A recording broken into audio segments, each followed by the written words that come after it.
सदाशिवसमारम्भां श्रीशङ्कराचार्यमध्यमाम् अस्मदाचार्यपर्यन्तां वन्दे गुरुपरम्परां। देयं सदा परिभवग्नमभीष्टदोहं तीर्थास्पदं शिवैरिञ्जिनुतं शरण्यं भृत्यार्तिहं प्रणतपालभवाब्धिपोतं वन्दे महापुरुषते चरणारविन्दम्। वाक्यकारं वररुचिं भाष्यकारं पतञ्जलिं पाणिं सूत्रकारं च प्रणतोऽस्मि मुनित्रयम्। नमस्ते शारदे देवी काश्मीरपुरवासिनि त्वामहं प्रणौमि नित्यं विद्याबुद्धिश्च देहि मे। गुरुर्ब्रह्मा गुरुर्विष्णुः गुरुर्देवो महेश्वरः गुरुः साक्षात् परब्रह्म तस्मै श्री गुरवे नमः। आप सभी का स्वागत है आज के हमारे शास्त्र अध्ययन की कक्षा में। इसके पूर्व की जो कक्षा थी हमने जो शेष बच गए थे तद्धित प्रत्यय उनको देखा और स्त्री प्रत्ययों को भी पढ़ा। संभावना है कि हो सकता है स्त्री प्रत्यय में थोड़ा आपको कंफ्यूजन हो, क्योंकि वहां जितने भी प्रत्यय हो रहे थे कार्य भले ही एक जैसा हो, जैसे टाप है तो वहां आ है, इका है, और गीं पिगीं शिगीन इनमें ई लगता है। और एक हमने पढ़ा था आनुक, जिसमें आनुक का आगम होता है गीं प्रत्यय में कुछ शब्दों के साथ, तो वहां पर भी ई ही लगता है। लेकिन समस्या ये है कि भले ही अलग अलग प्रत्यय हैं, लेकिन वो सूत्रों के साथ होता है, इसलिए संभवतः थोड़ा सा समझने में समस्या हो तो क्लास को एक बार और देख लीजिएगा। वैसे मुझे नहीं लगता कि इतनी समस्या आएगी, ठीक है, क्योंकि हमारे ग्रंथों में शब्द बने पहले से ही बने हुए होते हैं। लेकिन फिर भी हम अध्ययन इसलिए करते हैं कि ताकि हमें पता चले यहाँ कौन सा प्रत्यय है और किस अर्थ में, ठीक है जी। तो ये हमारा स्त्री प्रत्यय था। अब जैसा कि मैंने कहा था हम आगे कारक पढ़ते, लेकिन कारक से पूर्व हम जो है, आज चूंकि शनिवार है हमारा अभ्यास रहेगा, कारक जो है सोमवार से ही आरंभ करेंगे। थोड़ा लंबा विषय है और अभी हमारी संधियां शेष है, व्यंजन संधि और विसर्ग संधि। इसके अतिरिक्त हमारे समास भी बचे हुए हैं, तो ये है। उसका फिर संभाषण पर हम विचार करेंगे कैसे करना है, किस प्रकार से हम कर सकते हैं, वो हम आगे विचार करेंगे कि संभाषण की कक्षा किस प्रकार से बनानी है। हालांकि उसके लिए पीपीटी वगैरह तैयार है, हमारे पूर्व आचार्यों ने बना के रखी हैं, उन्हें मुझे बस आपको दिखाना है। आप लोग थोड़ा जल्दी कर पाएंगे, उसमें 18 दिन का पूरा कोर्स है, लेकिन हम उसको मुश्किल से 2 या 4 दिन में आराम से कर सकते हैं, क्योंकि उसमें जो ज्यादातर चीजें वो आप पढ़ चुके हैं। लेकिन उसको एक बार अगर लोग कहें तो देख सकते हैं बस। लेकिन बात यह संभाषण करना है, संभाषण यानी बोलने का अभ्यास करना। खैर चलिए, ये तो हमारा आने वाली कक्षाओं के विषय में था। तो आज का जो हमारा विषय है वो है सप्तककार, ठीक है। लेकिन उसके पूर्व, जैसा कि हम हमेशा करते हैं, गृह कार्य उसका हम एक बार रिवीजन करेंगे। आप सभी ने बहुत सुंदर, भले ही 3 लोग लेकर आए हैं, लेकिन सबने बिल्कुल बहुत अच्छा किया है। मैं जानबूझकर यहाँ पे शब्द देखा, प्राप्नोत ये शब्द लिखा था, है ना। यहाँ अगर आप पढ़ेंगे ना, एकदा मनोजः विलंबेन विद्यालयम प्राप्नोत, तो इसकी भी आप सबने जो है बहुत अच्छी व्याख्या करी है। तो मुझे बड़ा अच्छा लगा कि किस प्रकार से आप जो है शब्दों को ढूंढना सीख रहे हैं। तो देखिए क्या है, एक सेकेंड। अब प्राप्नोत पहले यहाँ पे चल समझते हैं, फिर आपको बताता हूँ कि इस तरह के शब्दों को ढूंढना कैसे। हो सकता है कई लोगों को अभी भी कंफ्यूजन हो, एक बार समझ लेते हैं ना। इसको जल्दी समापन करेंगे, सीधा सीधा अर्थ करेंगे, क्योंकि इसमें ज्यादा कठिन वैसे शब्द है नहीं। बस प्राप्नोत ही एक ऐसा शब्द है जिसमें आपको थोड़ी समस्या हो सकती है, ठीक है। तो अच्छा, मैंने पेन नहीं खोला, क्षमा करें। यहाँ पे वो काम करेगा नहीं, 1 सेकंड का टाइम दीजिएगा। हाँ, तो एकदा जब तक हम कर लेते हैं एकदा, तो एकदा एक समय, ये क्या है, अव्यय है। एकदा एक समय, मनोजः मनोज यहाँ पर करता है हमारा, क्या कह रहे हैं, विद्या विलंबेन विलंब से, है ना। अब मैं ये नहीं बताऊंगा कौन सी विभक्ति है, आप समझते जाइए। विद्यालयम विद्यालय को प्राप्नोत, प्राप्नोत यहाँ पे देखिए प्रापनोत इस प्रकार से है। तो जब आप धातुओं को ढूंढें, यानी कि ये जो प्राप्नोत है, अब ये कहाँ मिलेगा। अगर आप अष्टाध्यायी में जाके प्राप्नोत लिखेंगे तो संभव है कि आपको नहीं मिले। तो क्या करना है, अगर प्राप्नोत लिखा है, आगे के लिए बता रहा हूँ, भविष्य के लिए, तो अगर उसमें कोई उपसर्ग है, जैसे कि हम देख पा रहे हैं ये प्राप्नोत में कौन सा उपसर्ग है जी, प्रा उपसर्ग है। इस उपसर्ग को हटाकर, यानी इसको हटाकर फिर जो है आप जो मूल बचता है उसको खोजा करें, है ना, मूल धातु शब्द को। तो प्रा प्लस आपनोत, तो यहाँ पर आपनोत शब्द है। अब आपनोत कहाँ बनेगा? आप, इसमें धातु है आप, अगर आपने सर्च की है तो आप का है ना, और आप जो है कहाँ बनेगा? हमारे लंग लकार यानी भूतकाल में, और इसमें प्रा उपसर्ग लगा देंगे तो प्रापनोत हो जाएगा। अगर आप याद करें तो हमने प्रत्यय पढ़ा था कौन सा? ल्यप प्रत्यय। वहां पे हमने पढ़ा था प्रा प्लस आप प्लस ल्यप, क्या बना था? प्रा और आ, प्रा, और पा का रहेगा पा, और ल्यप का बचेगा या, तो क्या हो जाएगा? प्राप्त्य, प्राप्त करके, है ना। इस तरह से वैसे ही बनेगा प्रापनोत, ये लंग लकार में बनेगा, है ना। आपनोत कहाँ बनेगा? लंग लकार, भूतकाल में लंग लकार। तो प्राप्त हुआ यानी पहुंचा, एक प्रकार से हम कह सकते हैं वहां पे पहुंचा, है ना। प्राप्त हुआ अगर हम लिटरल अर्थ करेंगे तो यही होगा, लेकिन भावार्थ करेंगे तो वहां पहुंचा, विलंब से विद्यालय पहुंचा। तदानीम, उस समय, तदानीम अव्यय है। विद्यालय स्थित गणित शिक्षक, विद्यालय में स्थित गणित शिक्षक तम अपृच्छत। हाँ, यहाँ पर कौन सी धातु है? पृच्छ धातु है। पृच्छ पूछने के अर्थ में होती है, अपृच्छत कहाँ बनेगा? लंग लकार में, अपठत अपृच्छत। तम यानी उसको, यहाँ पे साह तऊ थे तम, तम शब्द है ना, ये तत् का पुल्लिंगवाची द्वितीय विभक्ति एक वचन है, तत् शब्द मतलब वह है, और तम द्वितीय का है, तो द्वितीय द्वितीय का कारक चिन्ह है को, तो उसको, है ना, उसको पूछा।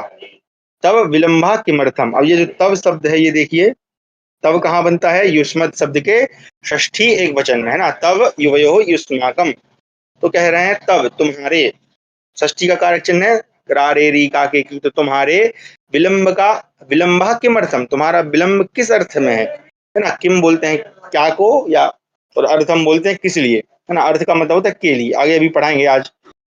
तो तुम विलंब, तुम्हारे विलंब का क्या कारण है? तदानीम, तदानीम उत्तब, सह उक्तवान, सह मतलब वह कौन? मनोजह, उक्तवान, उक्तवान वच धातु से उक्तवान बनेगा, तो कहा, सॉरी वच से बनेगा या वध से बनेगा, एक बार देखना पड़ेगा। हाँ, वच से ही बनेगा, वच से उक्तवान। बोला महाशय, उक्तवान में कौन सा प्रत्यय है जी? तवतु प्रत्यय है। महाशय, अहम ये न मार्गेण विद्यालयम आगच्छामि, मैं जिस मार्ग से विद्यालय आता हूँ, ये न, यहाँ यौ ये, यम यौ यान, ये न मार्गेण, मैं जिस विद्यालय मार्ग से विद्यालय आगच्छामि आता हूँ, तस्मिन् मार्गे महान पंकः अस्ति, उस मार्ग में महान पंक है, पंक मतलब कीचड़ है ना। पंक का मतलब होता है कीचड़। अब अगर आप देखें तो आपने ये शब्द जरूर सुना होगा, पंकज, पंकज, है ना, पंकज। पंक का मतलब कीचड़, जाह मतलब उत्पन्न होना, जन धातु, है ना, जनती, जनता, जनंती, इस प्रकार से बनते हैं। तो जन का मतलब होता है जन्म देना, जह मतलब वही जहाँ, है ना। तो पंकज, पंक में उत्पन्न हुआ, तो पंकज किसको कहते हैं? कमल को कहते हैं। इसी तरह से पंक का मतलब कीचड़, अस्थि मतलब है। यदा हम, यदा हम, अब यदा हम में क्या है जी? यदा प्लस अहम दीर्घ संधि है ना। ये तो हमने पढ़ा है। अब यहाँ मैंने जानबूझकर संधि युक्त पद बनाए हैं ताकि आप लोग संधि करें। तो यदा हम जो पढ़ा है सारा रिवीजन हो रहा है, संधि संधि भी रिवीजन हो रही है, प्रत्यय भी रिवीजन हो रहे हैं ना, शब्द रूप तो कर ही रहे हैं। तो यदा हम पदमेकम, पदम एकम अग्रे करोमि, मैं जैसे ही एक पैर आगे करता हूँ, तदा पदद्वयम पृष्ठतः गच्छति, तो तभी पदद्वयम दोनों पैर कहाँ चले जाते हैं? पीछे चले जाते हैं, पृष्ठतः पीछे, और गच्छति। अच्छा, यहाँ पर एक शब्द आया है देखिए, पृष्ठतः, इसको थोड़ा समझ लेते हैं। ये पृष्ठतः जो है, इसमें पृष्ठ और तः ये भी अव्यय है, पृष्ठतः पीछे, अभी आगे बताऊंगा, ठीक, आगे। गणित शिक्षक तदा अब्रवीत, यहाँ पर अब्रवीत कहाँ बनेगा? ब्रू, ब्रू वक्तायाम वाची, ब्रू धातु है बोलने के अर्थ में, अब्रवीत लंगलकार में बनेगा। तब शिक्षक ने बोला, तदा तब गणित शिक्षका अब्रवीत, गणित शिक्षक बोले, क्या बोले? यदि एवं, यदि ऐसा है, तो यदि भी अव्यय है, एवं भी अव्यय है। यदि ऐसा है तरही, तरही भी अव्यय है। तरही तो तुम विद्यालयम कथम प्राप्नो हो, तुम विद्यालय कैसे आए? प्राप्त हो, अब ये प्राप्त हो कहाँ बनेगा? वही प्रा प्लस आप धातु से कहाँ बनेगा? कौन से? उसी लकार में, लंग लकार के कहाँ बनेगा? अब यहाँ पे देखो क्या है, कर्ता कौन है? त्वम, त्वम है ना, मध्यम पुरुष एक वचन, इसलिए प्राप्नु हो मध्यम पुरुष एक वचन होने का। कैसे आए तुम विद्यालय, तुम विद्यालय कैसे प्राप्त हुए? ततः, ततः उसके बाद, ततः भी अव्यय है। ततः मनोजः अब्रवीत, तब उसके बाद मनोज बोला, क्या बोला? महाशय। तदा अहम, तदा तब अहम मैं, ग्रहाभिमुख, ग्रहाभिमुख का संधि विच्छेद करेंगे, ग्रह प्लस अभिमुख दीर्घ संधि है ना, ये हमने पढ़ी है। सॉरी, ग्रह प्लस अभिमुख, ग्रहाभिमुखा, ग्रह की ओर अभिमुख, अभिमुख मतलब घर की तरफ मुंह करके, यानी कि उल्टा होके आया हूं। भूत्वा, भूत्वा, भू प्लस त्वा, भूत्वा, आगच्छम। अब आगच्छम क्यों कह रहा है? आगच्छत, आगच्छताम, आगच्छन, है ना, आगच्छ, आगच्छतम, आगच्छत, आगच्छम, आगच्छाव, आगच्छाम, है ना। गम धातु से आ उपसर्ग पूर्वक लंग लकार में बनाएंगे। तो यहाँ चूंकि वो स्वयं बोल रहा है, इसलिए कर्ता कौन है? अहम। अहम के यानी मध्य उत्तम पुरुष के एक वचन में बनेगा आगच्छम। तो मैं आया, मतलब हुआ। देखो ये एक प्रकार का क्या है, जोक है, मजाक है कि मनोज विद्यालय लेट से पहुंचा तो उसने क्या बहाना बनाया कि सर हमारे यहाँ कीचड़ है। अब कीचड़ है तो कीचड़ में ऐसा जादू है, ऐसे मान लेते हैं कीचड़ है, तो इसमें ऐसा जादू कि जैसे मैं एक पैर यहाँ रखता हूँ तो दो पैर पीछे चला जाता हूँ। तो उन्होंने कहा तुम विद्यालय कैसा है? तो उसने, मान लीजिए उसका घर यहाँ पर है, मनोज का घर यहाँ पर, तो उसने कहा कि सर, अब वो जाना उसको कहाँ, इधर। तो क्या क्या कह रहा है कि सर यहाँ जो कीचड़ है इसमें मैं एक पैर रखता हूँ तो मैं दो पैर पीछे चला जाता हूँ। तो तब तुम कैसे आए? तो कहा कि सर मैं ग्रहाभिमुखम, घर की ओर तरफ मुंह किया और आया। तो अब यहाँ एक पैर बढ़ाऊंगा तो ये दो पैर पीछे जाऊंगा, फिर एक पैर बढ़ाऊंगा दो पैर पीछे जाऊंगा, यानी उल्टा चल के वो आया कहाँ, विद्यालय। तो देखो कितना खतरनाक बहाना बनाता है।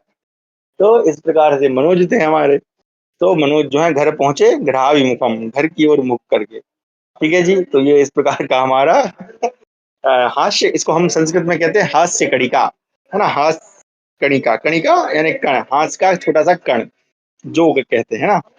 बहुत अच्छे अच्छे मिलेंगे सब जरा।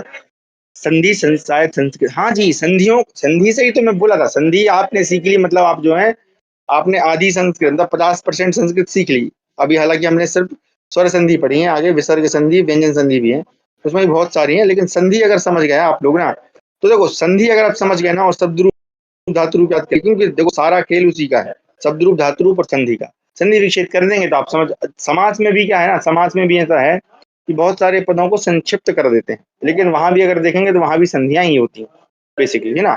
चलिए, तो अब आज का जो हमारा टॉपिक है वो है सप्त ककारः। सप्त ककारः, अरे सॉरी,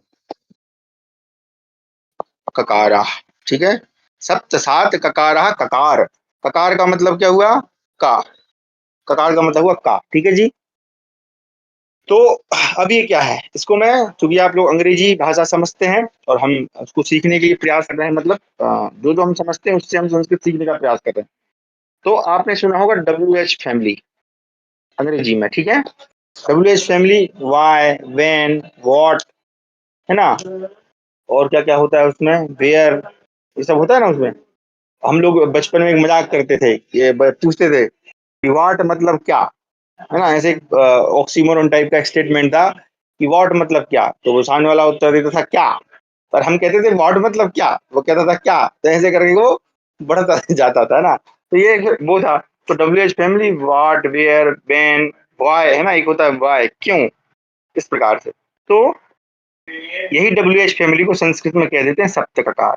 हालांकि WH फैमिली का कॉन्सेप्ट भी यहीं से कहा गया, लेकिन हम सप्त की जगह अष्ट पढ़ेंगे, है ना, एक अलग से पढ़ेंगे, लेकिन इसको सप्त ककार ही बोलते हैं, ठीक है। चलिए, अब इसमें एक आएगा, वो बताऊंगा मैं, ताहा वाला, वो इसमें ही आएगा, ठीक है। चलिए लिखना आरंभ करेंगे सभी लोग। सप्त ककार कौन कौन से? सबसे पहले किम, किम इसका मतलब होता है क्या हिंदी में, अथवा कौन, ये दोनों अर्थों में हम उपयोग कर सकते हैं।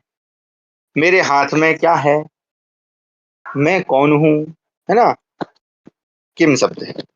अगला लिखिए, कैसे चल, ऐसे ही चल देते हैं, कदा, ये अव्यय भी है ना। किम शब्द को छोड़ के सारे अव्यय भी हैं, अव्यय जैसे भी प्रयोग किए जाते हैं, है ना।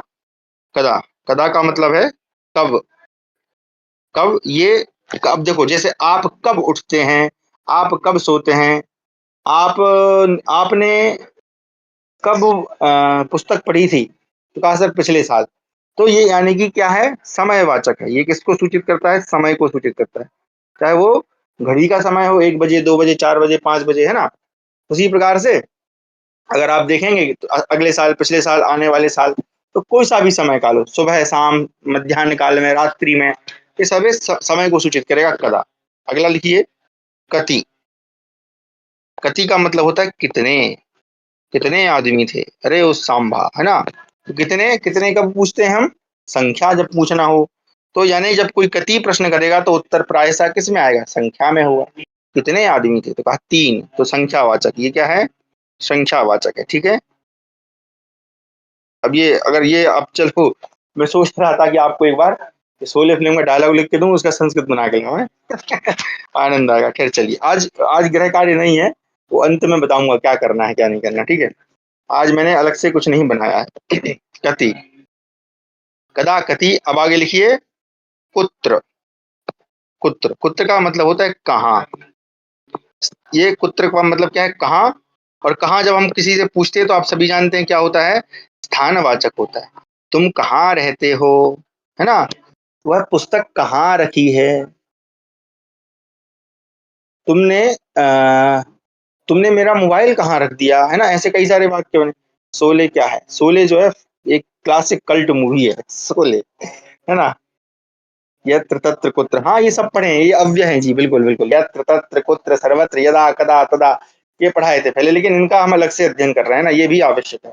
तो कहाँ, अब ध्यान रखिएगा, यहाँ क्या ध्यान रखना है? प्रायशः, मैं प्रायशः शब्द इसलिए उपयोग करता हूँ क्योंकि संस्कृत में अपवाद बहुत होते हैं ना।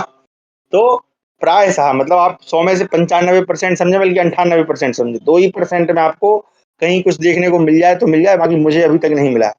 वो क्या है कि जब भी जब जब जब कुत्र प्रश्न किया जाएगा तो इसका जो उत्तर है वो हमेशा किस में होगा? सप्तमी में होगा, सप्तमी विभक्ति में। क्योंकि सप्तमी क्या है? मैं पेपर, मोबाइल कहाँ पर है? टेबल पर है। तुम कहाँ रहते हो? जी मैं मध्य प्रदेश में। तुम कहाँ रहते हो? राजस्थान में। तुम कहाँ रहते हो? उत्तर प्रदेश में। मैं लगा रहे ना। आप कहाँ रहते हैं? भारत में। भारत कहाँ रहता है? गुजरात में। भारत किसी का नाम है यहाँ पे, ठीक है। तो इस प्रकार से जब भी कुत्र प्रश्न किया जाएगा तो प्रायशः इसका जो उत्तर है वो किस में आएगा? सप्तमी में होगा, है ना? सप्तमी एक वचन, द्विवचन, बहुवचन, संख्या के अनुसार आप बता दें। किसी के 4 मोबाइल रखे हैं, भैया मेरे चारों मोबाइल कहाँ रखे हैं? और टेबल में रखे हैं। कुत्र पूछेंगे, है ना? चलिए आगे। अच्छा आ गया, कुत्र हो गया। अब लिखिए, ये वाला बताएंगे बाद में। कुतः, कुतः, ठीक है। कुतः का मतलब होता है कहाँ से। क्या होता है? कहाँ से। कुतः, कहाँ से। तुम कहाँ से आ रहे हो, है ना? तुम कहाँ से आ रहे हो, इस प्रकार। प्रयास ऐसे है, अर्थ क्या है? प्रयासः ऐसे है, अर्थ क्या है? नहीं सर, इसको थोड़ा स्पष्ट करिए, समझ नहीं आया। कुतः मतलब कहाँ से, है ना? कहाँ से। तो देखो, जब यहाँ से लग गया तो कहीं से आ रहा है व्यक्ति, तो एक स्थान को छोड़ के दूसरे स्थान को जाएगा। तो इसका जो उत्तर है वो हमेशा किसमें होगा? पंचमी में होगा। ध्यान रखिएगा। तुम कहाँ से आ रहे हो? प्रयाग नगरात, मैं प्रयाग नगर से आ रहा हूँ। तुम कहाँ से आ रहे हो? कमरे से आ रहा हूँ। कक्षात। इसका प्रयास का अर्थ क्या है? प्रयास का अर्थ प्रयास है। कुतः गच्छत, हाँ, कुतः गच्छत नहीं बनेगा, कुतः अगच्छत ऐसे बनाएंगे, या गच्छति, कुतः गच्छति, कहाँ से जा रहे हो, इस प्रकार से, इस प्रकार बनाइएगा। कुतः ये विसर्ग है, कुतः में विसर्ग है, विसर्ग का लोप नहीं करेंगे। आगे, अब आगे लिखिए किमर्थम, आज वाले इसमें आया था किमर्थम, ठीक है। अरे सॉरी, रुको रुको रुको रुको, हलंत नहीं होगा, एक मिनट क्षमा करिएगा। हाँ, अब यहाँ पर आपको इसमें अभी समझाऊंगा मैं। किमर्थम, किमर्थम का मतलब होता है किस लिए। क्या होता है? किस लिए। तुम ऐसा काम किस लिए कर रहे हो? छोड़ दो, ये अच्छा काम नहीं है। प्रश्न होता है किस लिए। अवय भी तो बन सकता है ना, अव्यय भी तो बन सकता है ना, संधि होगी तो भी लोप नहीं होगा। नहीं नहीं नहीं, कुतः, कुतः वो अव्यय, अव्यय की देखो, अव्यय का मतलब ही क्या होता है कि जो परिवर्तित ना हो। परिवर्त वो जैसा है वैसे ही प्रयोग, उसमें संधि। अब जब विसर्ग, देखो विसर्ग है तो विसर्ग संधि ही होगी। अगर आप गच्छति लगा रहे हैं इस प्रकार से, कुतः या गच्छत, गच्छत कहाँ बनेगा? लूट लकार में बनेगा ना। नहीं, गच्छत लूट लकार में नहीं बनेगा। गच्छतु गच्छताम गच्छन्तु, गच्छत कहाँ बनाएंगे? लूट लकार में बनेगा। हाँ, गच्छ गच्छताम गच्छत, हाँ, लूट लकार में बनेगा। त्वम गच्छत, ये मध्यम पुरुष बहुवचन गच्छत। यहाँ कुतः गच्छत। अब ये बहुत सारे लोगों को पूछा जा रहा है ना? बहुवचन है इसलिए बहुत सारे लोग, कुतः गच्छत, कहाँ से गए थे, इस प्रकार से। ठीक है जी। तो विसर्ग नहीं, लोप नहीं होगा। जहाँ लोप संधि होगी वहां हो जाएगा। खैर, किमर्थम किस लिए। अब किमर्थम में 2 शब्द हैं, अभी आगे बताऊंगा। चलिए अगला लिख लीजिए, अंतिम बचा है हमारा कथम। क्या है जी? कथम। इसका अर्थ होता है कैसा, अथवा स्त्रीलिंग बोलेंगे तो कैसी, और नपुंसक हाँ वही है, और पूछेंगे कैसे, कैसा कैसी कैसे। ठीक है, कैसा कैसी कैसे, ये आपका क्या है, कथम। इसके ये तो हो गया सात, देखो 1 2 3 4 5 6 7, इनको सप्तककार कहते हैं। ठीक है, लेकिन इसके अतिरिक्त भी एक है जो मैं पढ़ाता हूँ। ठीक है, मुझे नहीं पता अन्य आचार्य पढ़ाते हैं कि नहीं, लेकिन इसका प्रयोग किया जाता है इसलिए मैं पढ़ाता हूँ। तो मैं इसको इसका भाई बोल देता हूँ, क्योंकि सप्तककार ही है तो इसका भाई है, या आप अलग से भी लिख सकते हैं आठवें के रूप में, कीदृशः, कीदृशः। ठीक है, इसका पुल्लिंग होगा कीदृशः। इसमें एक्चुअली दो शब्द हैं, इसलिए इसको ककार में अव्यय के रूप में नहीं गिना जाता, क्योंकि इसका शब्द चलता है। तो यहाँ सप्त ककारों में किम को छोड़कर बाकी सारे अव्यय हैं। किमर्थम भी अव्यय है, कथम भी अव्यय है, लेकिन एक कीदृशा अब ये इसका ये अव्यय नहीं है, इसके भी शब्द चलते हैं ना। तो कीदृशः पुल्लिंग, कीदृशी स्त्रीलिंग, और कीदृशम नपुंसकलिंग। ठीक है, मतलब ज्यादा वही है सिस्टम, कीदृशा कीदृशी कीदृशी। हाँ, दृश धातु, वेरी गुड। हाँ, तो इसका मतलब भी क्या है, कीदृशः इन तीनों का, या देखो अब समझ जाना, अब आप समझते हो। पुल्लिंग विसर्ग लगा है पुल्लिंग, दीर्घिकारांत स्त्रीलिंग, और अम लगा है नपुंसकलिंग, है ना। जैसे हमने रामः, नदी, या फलम, इस प्रकार से हमने अभी प्रत्यय सारे बनाए हैं, इतने सारे तो आप जानते ही हैं। तो मैं यहाँ पे बाकी सब हटा देता हूँ, या एक बार लिख लीजिए फिर हटाऊंगा। तो इनका भी मतलब क्या होता है, कैसा, पुल्लिंग कैसा, कीदृशी कैसी, और नपुंसकलिंग भी कैसा, है ना। या कैसी, हम जैसे वाक्य व्यवहार करेंगे वैसा, हम जैसे पुस्तक कैसी है ना, या ये फल कैसा है, तो नपुंसकलिंग है दोनों शब्द, पुस्तक भी नपुंसकलिंग है, फल भी नपुंसकलिंग है।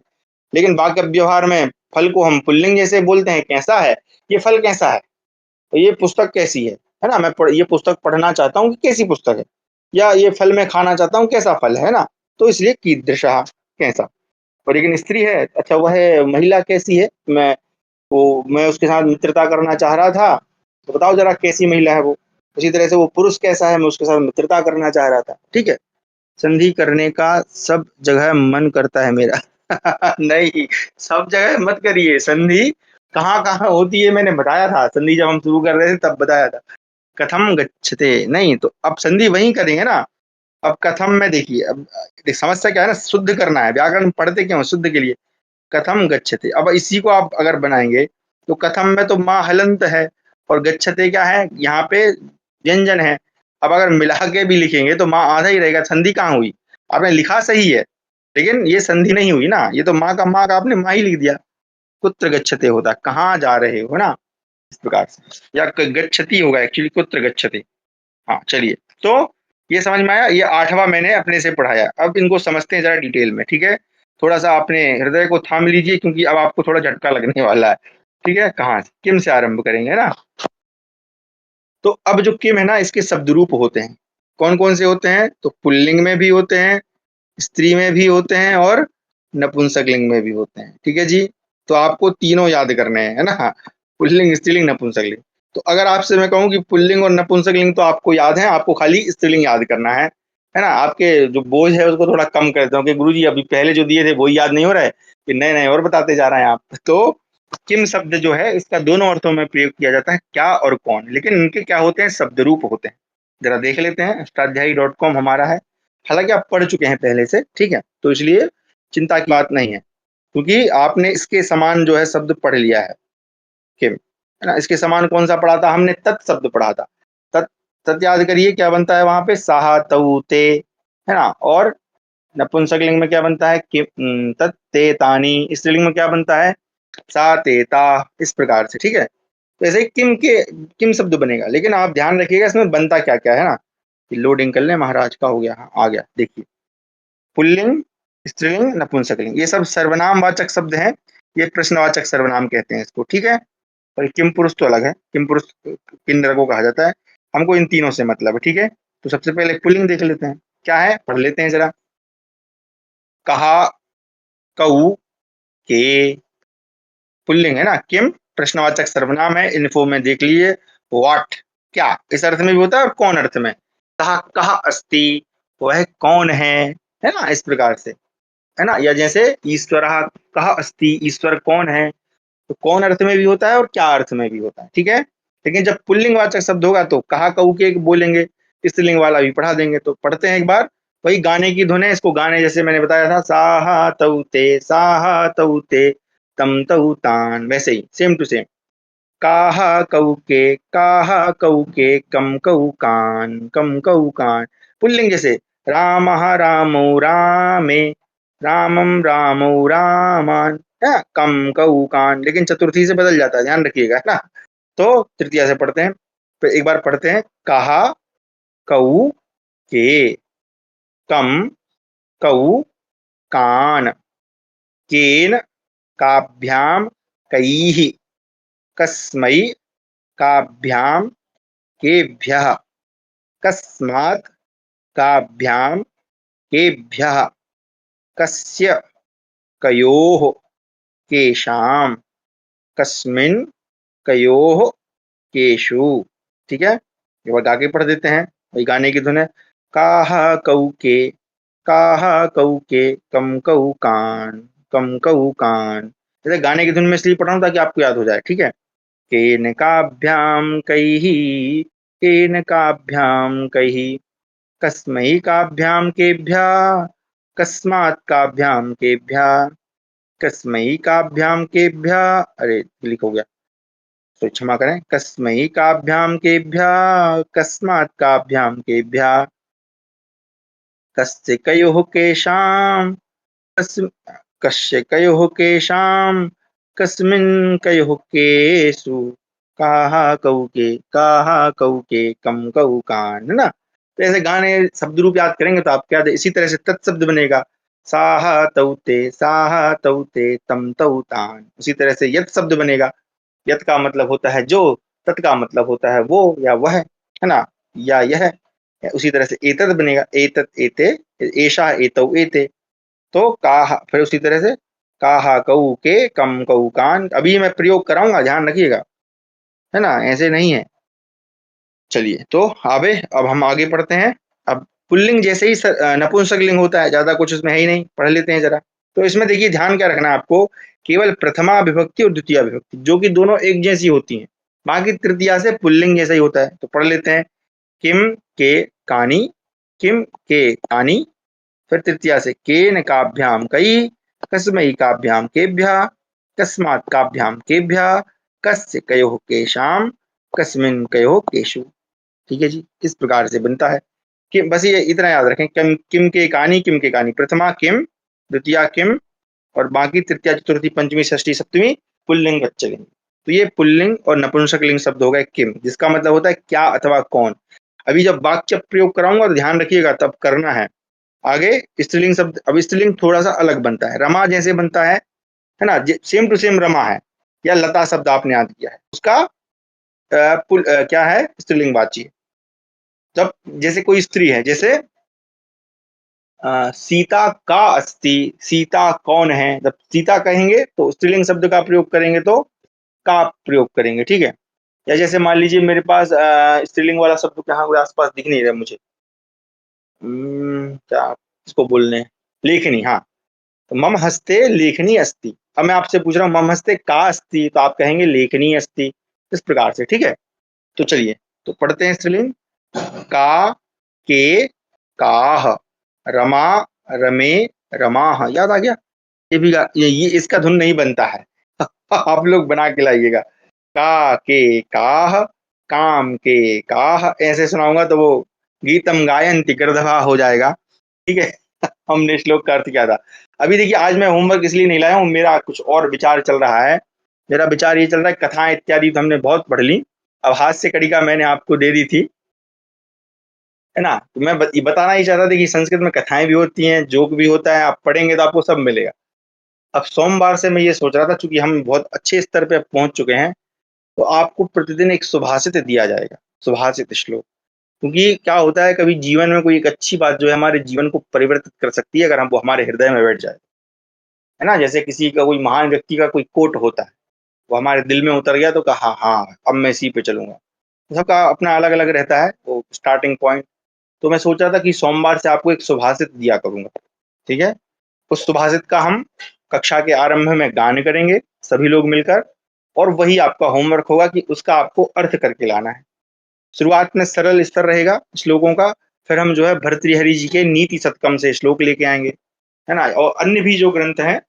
तो पहले प्रयास करेंगे कि सरल श्लोकों को करा जाए, फिर जब धीरे धीरे और स्तर बढ़ जाएगा, जब हम व्यंजन संधि इत्यादि पढ़ लेंगे, क्योंकि श्लोकों में व्यंजन संधि का भी प्रयोग होता है, तो वहां पे फिर हम क्या करेंगे, श्लोकों का अर्थ करेंगे। आपको सीधा सीधा अर्थ करना है, थोड़ा उसको, श्लोक को क्या होता है कि थोड़ा घुमा फिरा के जमाना पड़ता है, तो उसका अन्वय करना पड़ता है, वो भी आपको सिखाऊंगा आगे, ठीक है।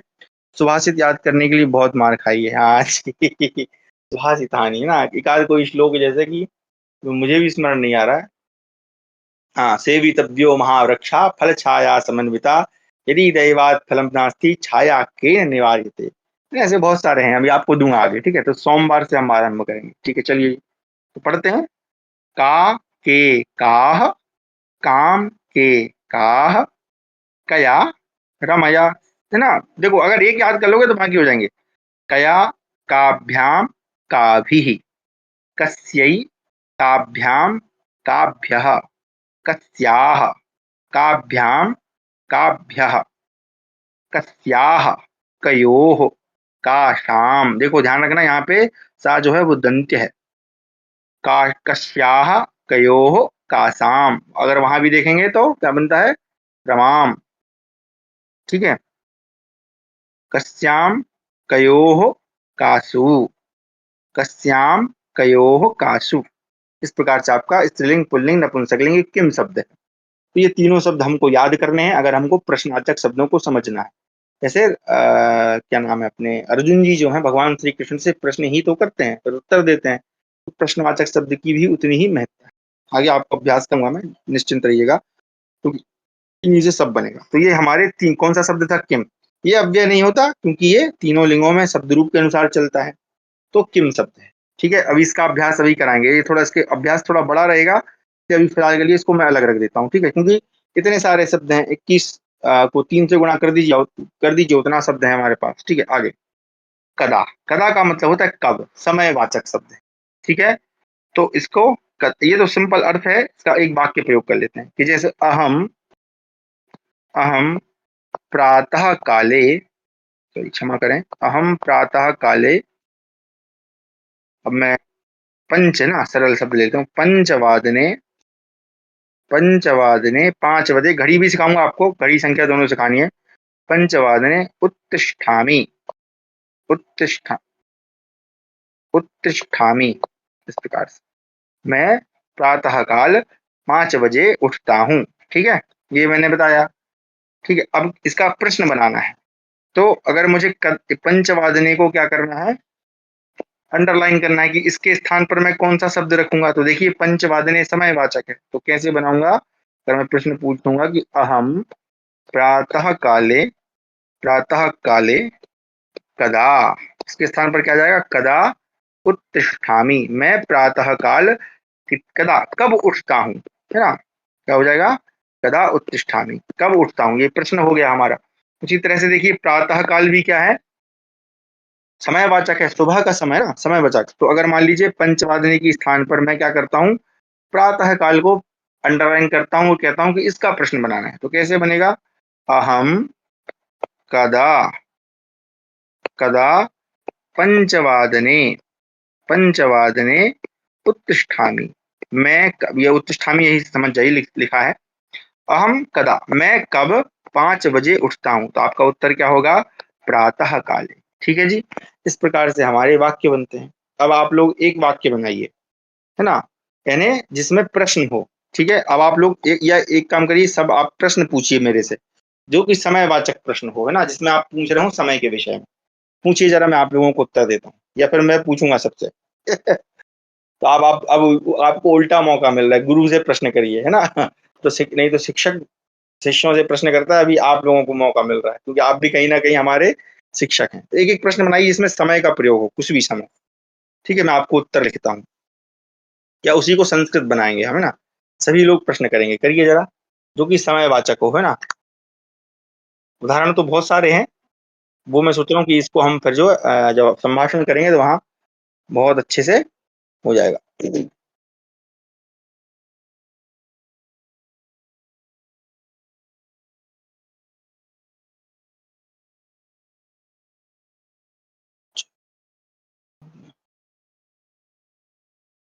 भगवान कदा खादति, आह क्या बात है हंसी जी, आप दिल प्रसन्न कर दिया आपने, है ना।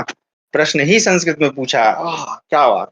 मैं तो सोच रहा आप हिंदी लिखोगे, बहुत प्रसन्नता हुई, थैंक यू धन्यवाद, कोटिशः धन्यवाद, है ना, बहुत अच्छा। आप कब खाते हैं? अहम अष्टवादने खादामि, अहम रात्रि काले खादामि, जब, है ना। तुम कदा गृहम आगच्छतु, आगच्छतु नहीं आगच्छति होगा, क्योंकि आगच्छतु कहाँ बनेगा आपका, लोट लकार में। आप पूछ रहे हैं त्वं कदा गृहम् आगच्छति, अहम षष्ठवादने सायंकाले, षष्ठवादने आगच्छामि। भवान कदा विद्यालयः आगच्छति, आगच्छति विद्यालयात् लिखेंगे ना आप, विद्यालय से आ रहे हैं, है ना। तो देखिए वाक्य को सही बनाइए, आप विद्यालय से कब आते हैं, तो हम विद्यालयात् सायं षष्ठवादने आगच्छामि। विद्यन्ति कोकिलः कदा, हैं ये रिद्यंती कोकिला, कोकिला रिद्यंती वसंत काले, है ना। रिद्यंती नहीं होगा मुझे लग रहा है, what is this, what does the lark sing, lark किसको बोलते हैं, वेन डज, हाँ। रिद्यंती शब्द नहीं है संभवतः। हाँ कोकिला तो हो गया कोयल, कदा कब, रिद्यंती नहीं होगा, वो धातु आपका जो है ना वो थोड़ा गड़बड़ है मुझे लग रहा है, टाइपिंग में हो सकता है, या कूजंती लिखना चाह रहे हो आप, रिद्यंती नहीं होगा, है ना। तो अब प्रश्न आपका मैं समझ गया कि कोकिला कदा कूजंती, कब बोलती हैं, तो बसंत काले, है ना। चलिए तो बहुत सुंदर, आप सभी वाक्य बना पा रहे हैं। तो ये कदा समझ में आ गया, कदा समयवाचक है। अच्छा कति, कति क्या होता है, संख्यावाचक है और परिणामवाचक है ना। बेसिकली परिणाम जो है, क्षमा करें परिणाम नहीं, परिमाण, परिमाण बोलते हैं नाप को, है ना, जैसे लीटर, केजी इत्यादि, परिमाण, परिमाण के लिए भी उपयोग होता है, और संख्या, कितने लोग थे, है ना, हमारी कक्षा में कितने छात्र हैं। मैं मैं पोएटिकली रोने वाला धातु यूज कर रहा था, अच्छा रुदंती, रुदंती बोल लिखिए ना फिर आप, रुदंती, है ना। रुदंती नहीं होगा, देखिए कोकिला क्या है, एक वचन है। आप थोड़ा सा ना, जब बनाए ना इसको सोचे, आप सभी लोग सोचें कि जैसे आप बनाए कोकिला, कहाँ बनेगा, एक शब्द में बनेगा ना, कोकिला एक वचन, समय एक शब्द बोल रहा हूँ, राम एक वचन, जब कर्ता एक वचन है तो क्रिया भी क्या होगी, एक वचन होगी, है ना। आप बहुत अच्छी पोयम लिखते हैं, तो भगवान लिखना था मुझे। हाँ हाँ कोई दिक्कत नहीं, हाँ चलेगा चलेगा। त्वम अगर आप लिख रहे हैं तो त्वम में भी क्या होगा, आगच्छसी बनेगा। हाँ करिए, उसमें कोई दिक्कत नहीं, भगवान त्वम में अभी हम सब समान हैं, हम सीख रहे हैं ना, तो त्वम भी करेंगे तो आपको ध्यान रखना है कि त्वम मध्यम पुरुष करता है, तो क्रिया भी मध्यम पुरुष कर्ता की ही होगी, है ना। उसी तरह से आप जब कोकिला एक वचन है तो क्रिया भी क्या होगी जी, एक वचन होगी, है ना। तो आप रुद्ध धातु से बनाना है, तो रुद्ध धातु के रूप कैसे बनते हैं, रुदती, रुदतः, रुदंती, तो यहाँ कोकिला कदा रुदती, इस प्रकार से। कोयल कब रोती है, वैसे रोती तो नहीं है, मैं तो इसको इस प्रकार से गायती, गई धातु से गायती बनता है। कोकिला कदा गायती, कोयल कब गायती है ना। तो गाना ही होता है, रोने का तो मुझे नहीं पता जी। चलिए, तो इस प्रकार से हमारा कदा हो गया। चलिए आगे आते हैं, कति संख्यावाचक है ना। संख्यावाचक कति कितने, सिंपल देखो, ये सब अव्यय के रूप में प्रयोग होते हैं। अव्यय के मतलब इनका रूप परिवर्तन नहीं होता है, मैंने जानबूझ के इसको छोड़ा हुआ है ना, इसके प्रश्न बाद में बनाएंगे इकट्ठे, है ना, अभी इनको क्योंकि ये जल्दी हो जाएंगे। तो कति कितने, अब आप एक एक, एक प्रश्न पूछो जिसमें संख्या हो, या चलो एक मैं बताता हूँ करके, ठीक है, जैसे कि कक्षा में, कक्षायाम, कति, है ना, अव्यय है। कति छात्राः सन्ति, कितने छात्र हैं, ठीक है। अब ये यहाँ पुल्लिंग स्त्रीलिंग का वो प्रश्न नहीं है ना। कति छात्राः सन्ति, कितने छात्र हैं, बताइए जरा गिन के। मैं भी हूँ, एक, दो, तीन, चार, पाँच, छः, सात, आठ, नौ, 10, 10 छात्र, संस्कृत में 10 को लिखते हैं 10, है ना। संख्या नहीं पढ़ाई है मैंने, लेकिन फिर भी सरल सरल संख्या अभी आपको पढ़ा देंगे ना, संख्या में ऐसा कुछ नहीं है, बहुत सरल होती है। तो क्या उत्तर हो जाएगा हमारा, कक्षायाम कति छात्रा, कक्षायाम 10 छात्राः सन्ति, 10 छात्र हैं। उसी तरह से और बना लीजिए। आप कब समास पढ़ाएंगे, अच्छा अहम, अच्छा दीदी, आप भाई इनको परमिशन दे दो यार, क्या नाम, पूजा दीदी अगर आप हैं तो हमारी शक्ति दीदी जो है इनको परमिशन दीजिए, क्षमा करें दीदी मैं वहां पे मैसेज नहीं देख पाता हूँ। यह संभवतः इनकी समस्या है कुछ कि यहाँ मैसेज नहीं कर पाती हैं। भवान कति छात्रः पाठयति। अच्छा, मैं कितने छात्रों को पढ़ाता हूँ। अहम एक सहस्त्र, है ना, एक सहस्त्र अथवा लगभग को क्या कहेंगे, लगभग का शब्द नहीं आ रहा है मुझे क्षमा करें, नहीं यार, लगभग के लिए प्रायः नहीं होगा, मैं देखना पड़ेगा मुझे, क्षमा करें, लगभग का संस्कृत नहीं आ रहा। देखिए ऐसे हो जाता है, दिमाग से निकल गया, लेकिन एक सहस्त्र लगभग 1000 है जी। परमिशन है दीदी, आप यहाँ भेजा करें, वहां नहीं। तो अहम समासः आगामी समय पाठिष्यामि, मैं आगामी समय में पढ़ाऊंगा। जी हाँ, तो कति समझ में आया, कति संख्या, बस कोई भी संख्या, तुम्हारे पास कितने मोबाइल हैं, भवान हस्ते या भवान पार्श्वे, पार्श्व में पार्श्वे, कति मोबाइल को कहते हैं दूरवाणी, तो कति दूरवाणी संति, या दूरवाण्या बनेगा, सॉरी क्षमा करें। तो भवान पार्श्वे कति दूरवाण्या संति, तुम्हारे पास कितनी दूरवाणी है, तो 1 2 3 4 जितनी हो बता दीजिए, एक है तो एक आ, है ना, इस प्रकार से। तो इस कति समझ में आ गया। चलिए और थोड़ा जल्दी समाप्त करते हैं। अगला पुत्र, पुत्र का मतलब होता है कहाँ। अच्छा, आकाशे दृश्यते तारा कति संति। भावा क्या, इतना सुंदर प्रश्न पूछ, यह गुड क्वेश्चन, वो वाला मीम याद आ गया मुझे। आकाश से दृश्यते, आकाश में दिखते हुए, दृश्यते, देखो दिखते हुए, अब देखो आप तो जैसे दृश्यते, तो वहां पे क्या करना चाहिए, दिखते हुए, करते हुए। अब आपसे ही प्रश्न है रानू जी, है ना, करते हुए इसमें कौन सा प्रत्यय लगता है, फिर आपको मैं बताऊंगा इसका उत्तर, ठीक है। आकाश से आपने सही लिखा, आकाश में आप कहना चाहते हैं दिखते हुए, है ना, जो दिखाई दे रहे हैं वो दिखते हुए। तारा, तारा शब्द, तारा को कहते हैं संस्कृत में तारकः, पुल्लिंग में कहेंगे तारकः या नक्षत्रम, अगर बनाना है तो नक्षत्र भी कहते हैं तारा को, नक्षत्रम, नपुंसकलिंग में नक्षत्रम, पुल्लिंग में तारकः। ठीक है, तो ये आपका सही हो जाएगा। कति आप कह रहे हैं कति, और अब देखो याद रखें आप, तारकः के विषय में पूछा है, तो तार एक तो है नहीं, तो इसको क्या करना पड़ेगा, बहुवचन करना पड़ेगा, तो क्या हो जाएगा, तारकाः। और नक्षत्र का नपुंसकलिंग है तो कैसे रूप बनेगा, फलम फले फलानी, नक्षत्रम नक्षत्रे नक्षत्राणि, तो इस प्रकार से बनेगा नक्षत्राणि। और कति कितने, अब आप पूछेंगे संति, अस्ति स्तः संति, है नहीं होगा, क्या होगा, बहुवचन होगा, है ना, क्योंकि कर्ता बहुवचन तो क्रिया भी बहुवचन। तो आपका वाक्य बनेगा आकाशे कति तारकाः अथवा नक्षत्राणि संति। लेकिन दृश्यते में दिखते हुए, अब आप दिखते हुए को बनाए जरा, सत्रि प्रत्यय करें उसमें, मैंने हिंट ही बोल दिया। भवान कक्षायाम अच्छा, मम कक्षायाम, अहम कक्षा शिक्षकः नास्मि, मैं कक्षा शिक्षक नहीं हूँ। अहम सर्वेषां छात्राणां शिक्षकोऽस्मि, मैं सभी छात्रों का शिक्षक हूँ। मैं, आप ऐसे समझें कि अहम मुक्तः शिक्षकः अस्मि, अहम सर्वाणि कार्याणि विद्यालये छात्राणां ये कार्याणि सन्ति अहम सर्वं करोमि। वो कितने तारे देखता है आकाश में, अच्छा वो देखता है, तो सहा, सहा आकाशे कति तारकः पश्यन्ति, देखता है ना, तो पश्य बनेगा ना जी, पश्यन्ति शब्द रूप याद करिए, दृश्य का पश्य बनता है, इस प्रकार से बनेगा, तो पश्यन्ति। और या फिर आप उस तरह बनाएंगे, दृश्यत हो जाएगा, है ना, सत्रि प्रत्यय देखते हुए। तो कति तारका दृश्यन्ति, अहम न जानामि मैं नहीं जानता हूँ कितने देखता है।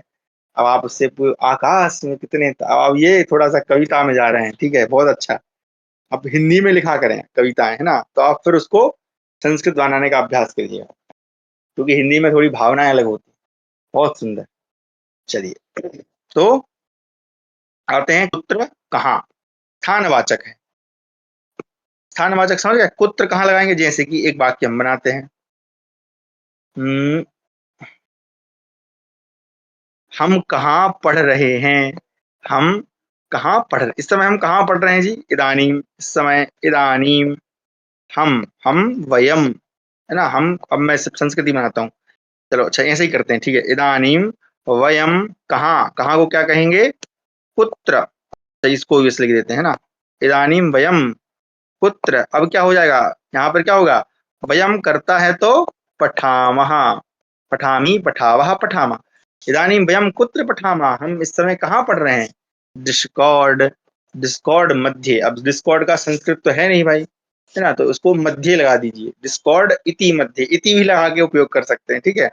डिस्कॉर्ड इस के मध्य में, तो उत्तर हो जाएगा इदानीम वयम, कहाँ कुत्र पठामः, तो डिस्कॉर्ड मध्य, डिस्कॉर्ड मध्य, इस प्रकार से संस्कृत बना लीजिए, ठीक है। डिस्कॉर्ड मध्य पठामः ईश्वरः कुत्र निवसन्ति, और निवसन्ति नहीं होगा, निवसति, आप थोड़ा सा इसको सही करने का प्रयास करें। ईश्वरः कुत्र निवसन्ति, निवसति, क्योंकि ईश्वर एक है ना, तो आप एक मतलब आपके वाक्य के अनुसार एक है, तो ईश्वरः एक वचन है, तो क्रिया भी एक वचन, ईश्वरः कुत्र निवसति, ईश्वरः सर्वत्र निवसति। अच्छा, आप मुख्य शिक्षक ना, अहम मुख्या नास्मि, परंतु हम जन शिक्षक ना। आप ऐसे, अच्छा हिंदी में बताता हूँ क्योंकि संस्कृत में थोड़ा अलग हो जाएगा।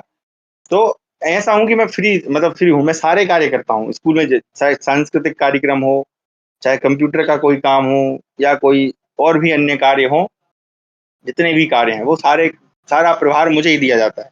अभी तैयारियां चल रही हैं मेरी, अभी हमारी एक प्रतियोगिता है 1 तारीख को, है ना, वो बहुत अच्छी स्टेट लेवल, मतलब स्टेट लेवल जाने का प्रयास है हमारा। अभी डिस्ट्रिक्ट लेवल की तैयारी चल रही है, तो अगर ईश्वर की कृपा रही तो इस बार अच्छी तैयारी है, संभवतः चले जाएं स्टेट लेवल पे। और इसके अलावा और दूसरी तैयारी चल रही है कला, जिसमें गायन वादन नृत्य है। हालांकि नृत्य में इस बार नहीं ले जा रहे हैं छात्रों को, क्यों, क्योंकि वो 4 ही छात्र अलाउ कर रहे हैं, वो फिर दूसरे उसमें ले जाएंगे। तो ये जितने भी फ्री वाले काम है वो मैं ही करता हूँ। ईश्वर कुत्र तिष्ठति, ईश्वर कहाँ बैठता है या कहाँ है, ईश्वर सर्वत्र तिष्ठति, अस्माकम हृदय तिष्ठति, हमारे हृदय में रहता है, हमारे हृदय में बैठता है। खैर चलिए, तो ये कथी हो गया, बहुत सुंदर। चलिए, सबसे अच्छी बात मुझे ये लगी आज की कि आप संस्कृत में प्रश्न बना रहे हैं, बहुत बढ़िया। अब आता है कुतः, ठीक है। अब देखिए, एक कुतः जो शब्द है ना, ये भी अव्यय है कुतः, लेकिन यहाँ पर एक आज आपको एक अच्छी चीज पढ़ाता हूँ। ये जो तः है ना, ये तः क्या है एक्चुअल में, ये तसिल प्रत्यय है। कौन सा प्रत्यय है, तशिल प्रत्यय, ठीक है। ये भी एक, आप कह सकते हैं कौन सा प्रत्यय है, तशिल प्रत्यय जो है, ये तद्धित प्रत्यय के रूप में प्रयोग किया जाता है, ठीक है। तशिल का जो क्या शेष बचता है, वो बचता है तहा शेष बचता है। क्या शेष बचता है, तहा। मतलब कहीं पर भी आपको तशिल जोड़ना है तो क्या जुड़ेगा, तहा जुड़ेगा। ये तहा ही उसकी पहचान है, लेकिन हर कहीं मत जोड़ देना, है ना, केवल शब्दों के साथ, धातु के साथ भी तहा लगता है। जैसे उस दिन हम पढ़े थे ना कुर्वतः, अब कुर्वतः में तशिल प्रत्यय नहीं है ना, कुर्वतः तो वो क्षत्रिय प्रत्यांत बना पंचमी षष्ठी वचन में, है ना, तो तहा तशिल। अब कैसे बनता है देखिए, तो ये काम क्या करता है, ये काम करता है, तशिल जो प्रत्यय है ये काम करता है पंचमी विभक्ति का। कौन सी विभक्ति का काम करता है, पंचमी विभक्ति। अरे यानी आपको पंचमी उपयोग नहीं करना तो तहा यूज कर लीजिए, ठीक है। तो तहा का जो अर्थ हो जाता है वो पंचमी विभक्ति का कारक चिन्ह क्या है, से अलग होना। तो ये से अर्थ में प्रयुक्त होता है अलग होने में, यानी कोई चीज किसी से अलग हो रही है तो उस अर्थ में हम तहा को से अर्थ में प्रयोग करते हैं। जैसे कि देखिए, हम अगर बनाते हैं, मैं आपको सरलता से समझाता हूँ, राम, राम की पंचमी क्या है, रामात, है ना, है ना, रामात।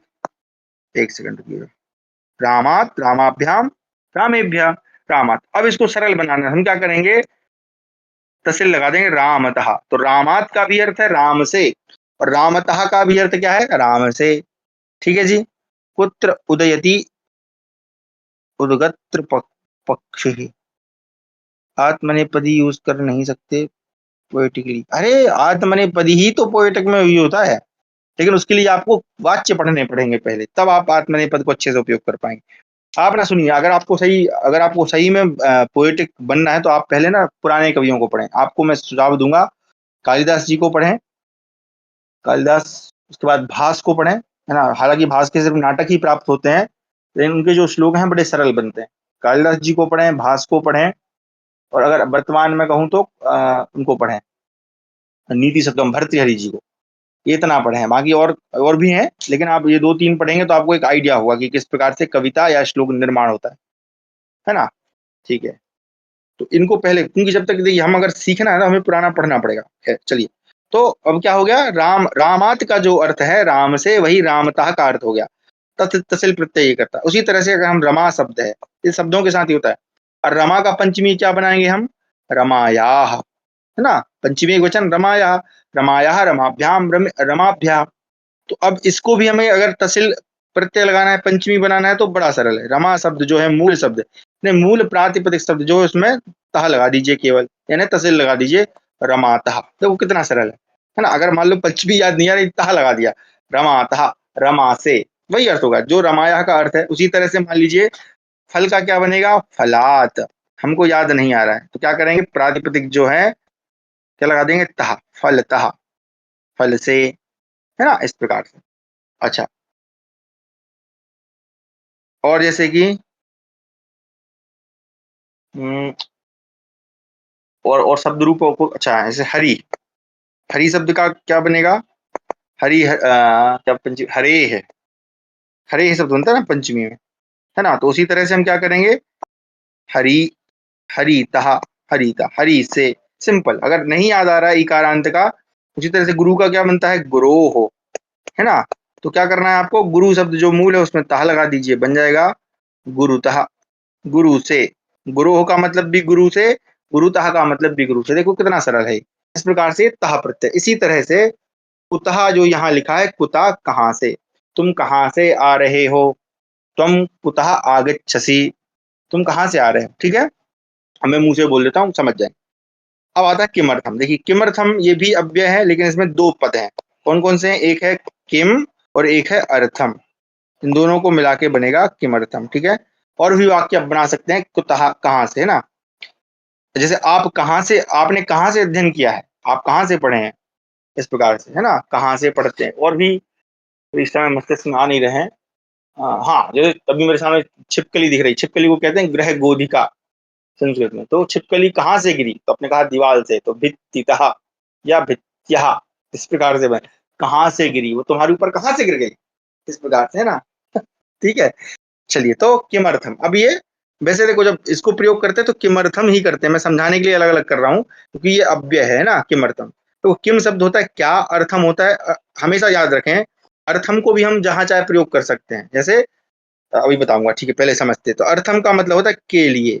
तो ये अर्थम जो शब्द है, जैसे तहसील प्रत्यय था ना, तहसील में क्या चीज बचता है, तहा, ठीक है। तो ये किस अर्थ में था, पंचमी, पंचमी विभक्ति के अर्थ में, क्योंकि इसका अर्थ क्या होता है, से, अलग होने में। उसी तरह से अर्थम जो है इसका प्रयोग किया जाता है के लिए। अब के लिए कौन सी विभक्ति का कारक है, जरा बताइए आप लोग। एक कारक चिन्ह है के लिए, अर्थम के लिए। हाँ, छिपकली के लिए शब्द क्या, ग्रह गोधिका। मैं लिख देता हूँ जब तक आप लोग ये लिखें। अर्थम जो है वो किस लिए होता है, के लिए। और के लिए कौन सी विभक्ति का कारक चिन्ह है, ये बताएं। ग्रह गोधिका, इस प्रकार से बोलते हैं, ग्रह गोधिका। आप लोगों को अगर शब्द रूप शब्दकोश पढ़ना है तो मैं दे दूंगा, या आप संस्कृत स्वयं शिक्षक करके एक अच्छा वो है विश्वविद्यालय, केंद्रीय संस्कृत विश्वविद्यालय द्वारा निर्मित है। तो आपको बहुत सारे शब्द मिल जाएंगे। वैसे मैं देख लूंगा, अगर मेरे पास पीडीएफ है तो आपको भेज दूंगा।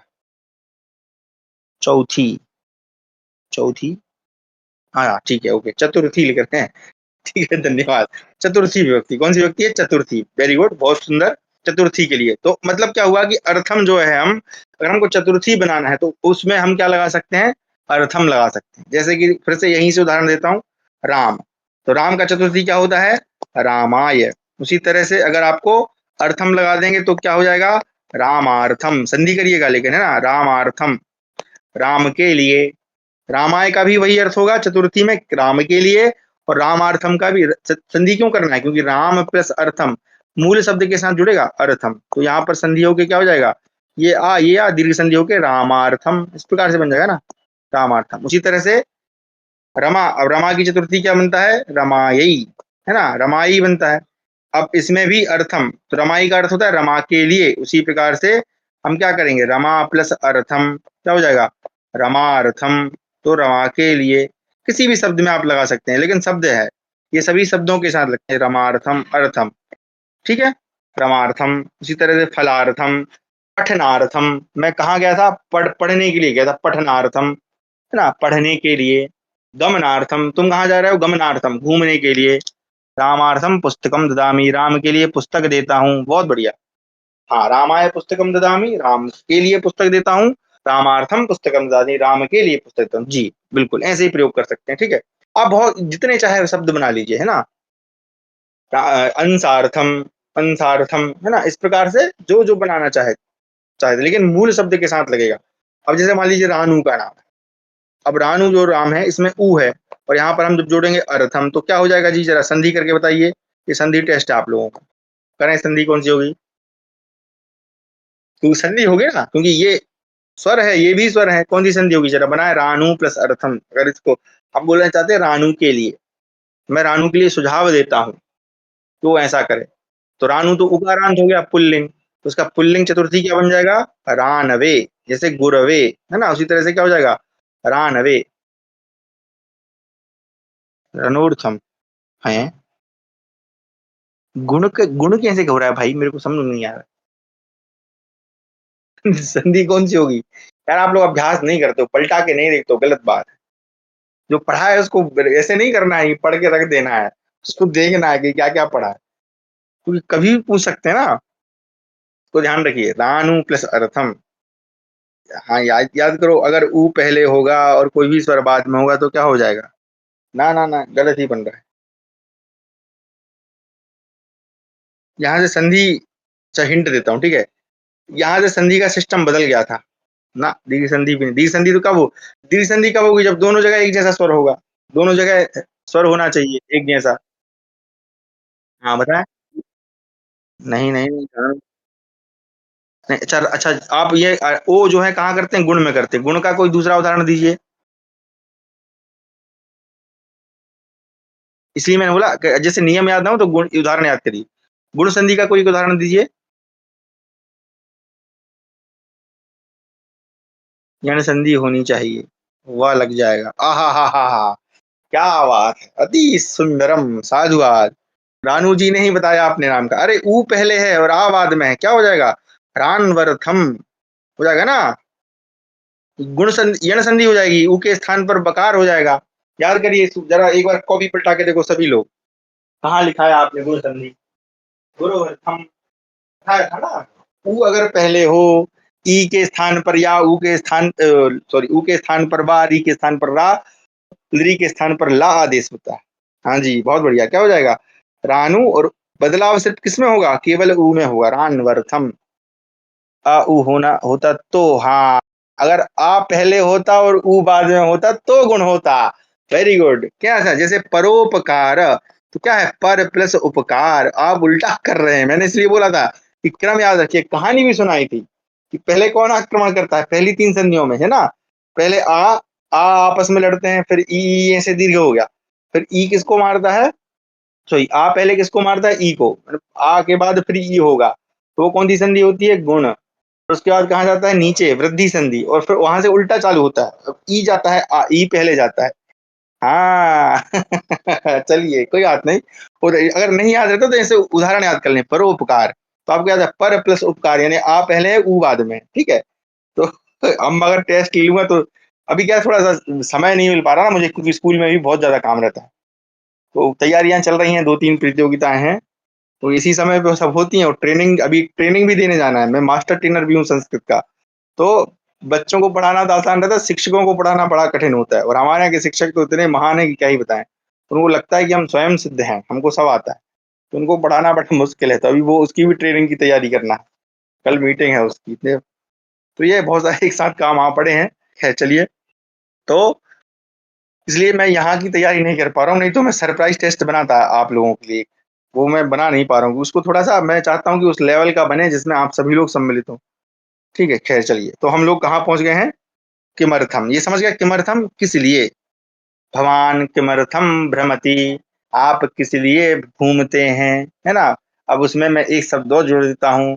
अब भवान आप, लेकिन मैं आप सभी को बोल रहा हूँ कि भवंतः, ना, भवान भवन्तौ भवन्ता भवन्ता किमर्थम व्यर्थम समय व्यापयन्ति, आप सभी क्यों व्यर्थ में समय व्यापन करते हैं? पढ़िए, अध्ययनम करोतु, अध्ययनाय च अध्ययनार्थम प्रयासम करोन्तु, अध्ययन के लिए प्रयास करिए, है ना। इस प्रकार से वाक्य बना, जितने चाहे वाक्य बने। अध्ययनार्थम, वहां भी दीर्घ संधियों के अध्ययनार्थम हो जाए, अध्ययन के लिए, या अध्ययनाय प्रयासम कुर्वन्तु, प्रयास करिए। ठीक है, चलिए। अच्छा, रानू तो जेंडर न्यूट्रल नेम है। If it was a woman तो कैसे चले है? वुमेन होता तो भी संधि, तो संधि होती भैया। अच्छा, कैसे चलता? अगर आप शब्द रूप का पूछ रहे हैं तो उकारांत स्त्रीलिंग चल जाता, अगर पुल्लिंग है तो पुल्लिंग जैसे चलेगा, शब्द रूप तो शब्द लोक व्यवहार में, और संधि में तो चाहे पुल्लिंग हो चाहे स्त्रीलिंग हो, वहां तो संधि है, वो थोड़ी ना लिंग देखती है। ऊ के स्थान पर वाही होगा अगर बाद में स्वर हो, ऊ से भिन्न स्वर हो तो, क्योंकि ऊ होगा तो फिर दीर्घ हो जाएगा, संधि में थोड़ी ना होता है। पर यहाँ शब्द रूप अगर आपको बनाना है तो पुल्लिंग के लिए प्रयोग हो रहा है तो पुल्लिंग शब्द का प्रयोग करेंगे, स्त्रीलिंग के लिए हो रहा है तो स्त्रीलिंग का प्रयोग करेंगे, और यहाँ नपुंसक लिंग के लिए हो रहा है तो नपुंसक लिंग। भाई ऐसे तुम्हारा कोई निर्जीव वस्तु आपने पुस्तक का नाम रख दिया कि ये मेरी पुस्तक का नाम रानू है, तो रानू पुस्तक बोलेंगे तो नपुंसक लिंग के लिए होगा ना, इस प्रकार से। चलिए आगे बढ़ते हैं। हाँ, कथम, कथम और कीदृशा, देखिए ये दोनों का अर्थ एक जैसे ही प्रतीत होता है, ठीक है, लेकिन इन दोनों में अंतर है जरा। तो ये कथम का मतलब होता है कैसा, कैसे, ठीक है, और कीदृशी का भी मतलब होता है कैसा, कैसी, कैसे। ध्यान रखिएगा यहाँ पे, इसको थोड़ा समझते हैं। मैं जूम आउट करता हूँ वापस से, जहां तक आप समझ गए हैं, ठीक है। कथम, कैसा, कैसी, कैसे। जब हम किसी को पूछते हैं तो ये हम किसी के, कैसे बताऊं आपको, प्रकार को पूछ रहे हैं या स्वास्थ्य को पूछ रहे हैं, ठीक है, क्या पूछ रहे हैं, प्रकार या स्वास्थ्य। इसको अभी समझाता हूँ हिंदी में, फिर आपको समझ में आएगा। जैसे कि कोई व्यक्ति है जो पेंटिंग कर रहा है, ठीक है, कोई है, जैसे किसका नाम ले लेते हैं अपन, कर्ता किसको बना दें हम, अभी रुक जाइए, हाँ सुनील जी को बना देते हैं। सुनील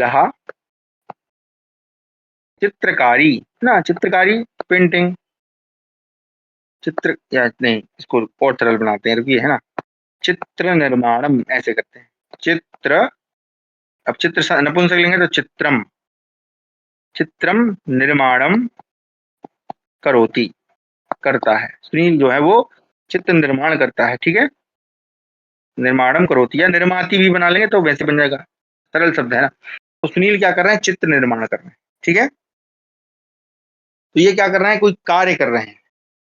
तो अब यहाँ पे अगर मैं पूछना चाहूंगा कि भाई जो सुनील हैं वो कैसे चित्र बना रहे हैं, है ना, क्या पूछ रहा हूं मैं, तरीका पूछ रहा हूं कि वो चित्र कैसे बना रहे हैं, ठीक है ना, तब ध्यान रखिएगा। अब आप बोलेंगे कि प्रश्न कैसे करेंगे कि सुनील, सुनील कैसे, कथम, कथम चित्रम निर्माणम करोति, इस प्रकार से पूरा वाक्य बनेगा कि सुनील चित्र कैसे बना रहा है। जब हम क्या पूछ रहे हैं, तरीका पूछ रहे हैं, प्रकार पूछ रहे हैं, वो कैसे बना रहा है भाई, हमको नहीं पता है, तो आप कहेंगे कि भैया वो पेंटिंग से, सॉरी कलर पेन से, ड्राइंग शीट से और चित्र बना रहा है, ठीक है ना, समझ में, इसको समझिएगा। ये दोनों का अंतर समझाने के लिए मैं ये आपको दे रहा हूँ।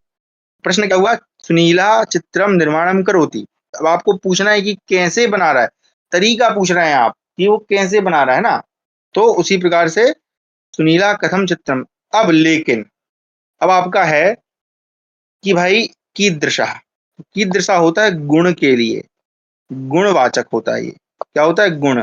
इसमें तरीका नहीं पूछते, गुणों को पूछते हैं, है ना, जैसे कि अच्छा बुरा, ठीक है, ये जो गुण है ना, उस तरह से। तो अब मैं अगर पूछूं कि सुनीलहा, अगर मुझे पूछना है सुनीलहा कीदृशः, या यहाँ पे देखिए चूंकि नपुंसक लेंगे चित्रम, तो यहाँ पे क्या होगा, कीदृशम, तो मैं पूछूंगा कीदृशम चित्र निर्माणम या चित्रम निर्माणम, इस प्रकार से पूरा होगा, कीदृशम चित्रम निर्माणम करोति, ठीक है। इन दोनों को समझाने के लिए वाक्य दे रहा हूं, प्रश्नवाचक आ जाएगा। क्या है, पहले में सुनील कैसे, है ना, कथम कैसे, चित्र निर्माणम करोति, सुनील चित्र कैसे बना रहा है, यहाँ आप पूछ रहे हो तरीका कि वो कैसे बना रहे हैं, पेंट ब्रश से बना रहे हैं या पेंसिल से बना रहे हैं या कुछ और एआई से बना रहे हैं, है ना, बना सकता है भाई कोई किसी प्रकार से।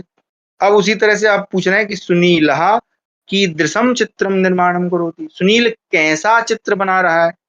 तो कैसा जब आप पूछ रहे हैं तो आप पूछ रहे हैं कि चित्र कैसा है, सुंदर है कि असुंदर है ना, ये अच्छा है कि बुरा है, गुण जब पूछेंगे। समझ में आया अंतर, डायरेक्ट निर्माती नहीं हो सकता, हाँ हो सकता है, निर्माती हो सकता है बिल्कुल, ठीक है।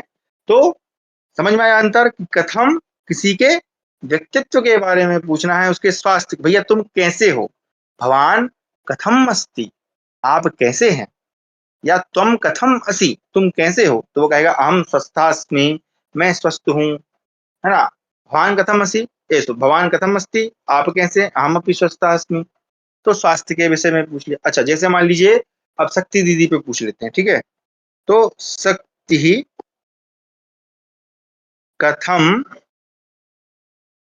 अस्ति, ध्यान से समझिएगा, मैं दोनों तरह का प्रश्न पूछता हूँ, ठीक है। और उसी तरह से दूसरा प्रश्न है शक्ति कीदृशी अस्ति, क्योंकि शक्ति क्या है, स्त्रीलिंग है, इसलिए क्या होगा, कीदृशी अस्ति, है ना। दोनों एक जैसे ही लग रहे हैं। शक्ति कैसी है, शक्ति कैसी है, दोनों का अर्थ है मतलब भावार्थ अर्थ एक ही निकल रहा है, शब्दार्थ एक ही निकल रहा है, भावार्थ अलग अलग। कैसे, यहाँ मैं पूछ रहा हूँ कि शक्ति कथम, शक्ति कैसी है, वो इस समय कैसी है, वो भाई अच्छी है कि बुरी है, उसका स्वास्थ्य वगैरह कैसा है, ठीक है ना, सम्यक है असम्यक है, सम्यक अच्छा। लेकिन अगर मैं पूछा हूँ शक्ति कीदृशी अस्ति, आप सभी उसके मित्र हैं, आप सभी उनसे मिलते हैं, तो मैं पूछ रहा हूँ कि शक्ति कैसी है, तो आप क्या बताएंगे यहाँ पर, कीदृशी में उसके गुण बताएंगे, अच्छी है कि बुरी है। नहीं, वो तो बहुत हंसमुख लड़की है, वो बहुत अच्छे से पढ़ने वाली लड़की है ना, वो बहुत मेहनती है। तो ये सब आप क्या बता रहे हैं, उसके गुण। तो जो कीदृश शब्द है ये गुण गुण को बताता है, गुणवाचक है। और कथम जो है स्वास्थ्य या प्रकार बताता है, तरीका बताता है कि वो कैसा है, किस प्रकार से है, ठीक है ना। तो ये अंतर समझ में आया दोनों का। ये दोनों ही ये अव्यय के लिए प्रयोग नहीं होता, हालांकि ये आठवां है, लेकिन इसका प्रयोग होता है कीदृशा, कीदृशी, कीदृशम। जिस तरह से इसके रूप भी चलते हैं, इसका राम जैसे, इसका नदी जैसे, इसका फल जैसे। तो कथम और कीदृशम, कीदृशा, ठीक है, समझ में आया होगा। अब मैं आशा करता हूं, अगर नहीं समझ में आया तो आप पूछ सकते हैं, ठीक है। तो इस प्रकार से आपका कथम और कीदृशम था, ये आपके प्रश्नवाचक थे। अब चलते हैं एक बार जरा फटाफट जल्दी से एक किम शब्द के बना लेते हैं, ठीक है। किम शब्द जो हमने पहले पढ़ा था कहा कहू के। अब जैसे कि मान लेते हैं कि चलो नहीं, पहले स्त्रीलिंग नहीं, पुल्लिंग का अंश जो है, अंश क्या है, एक छात्र है, अंशः छात्रः अस्ति, अंशः छात्र अस्ति, ये वाक्य है। अब आपको पूछना है कि अंश कौन है, भाई कोई पूछ रहा है तो अंश कौन है, तो देखिए यहाँ कर्ता कौन है, अंशः, तो क्या बनेगा, अंशः कहा, पूछो कौन है क्या है, इस अर्थ में दोनों में अर्थ है, कहा अस्ति, है ना, इस प्रकार से कहा लग जाएगा, कहा अस्ति, अंश कौन है। उसी तरह से निकल लेते हैं भारती जी का, तो भारती का अस्ति, ये छात्रा है ना, हम बताना चाहते, देखो यहाँ का क्यों लिखा, क्योंकि स्त्रीलिंग में बनेगा का। अच्छा, अब एक ग्रंथ संस्कृत ले लेते हैं, संस्कृत का, संस्कृतम, किसी ने कहा कि संस्कृत एक भाषा है, तो हमने पूछेंगे संस्कृतम किमस्ति, क्या पूछेंगे, संस्कृतम किमस्ति, क्यों, क्योंकि ये क्या है, नपुंसकलिंग है, ये पुल्लिंग है, ये स्त्रीलिंग है, ये नपुंसकलिंग। अंशः का अस्ति, अंशः छात्रः अस्ति, भारती का अस्ति, भारती छात्रा अस्ति। उसी प्रकार से संस्कृतम किमस्ति, संस्कृतम भाषा अस्ति। इस प्रकार से आपके उत्तर हो जाएंगे, ठीक है। नहीं, उल्टा हो गया,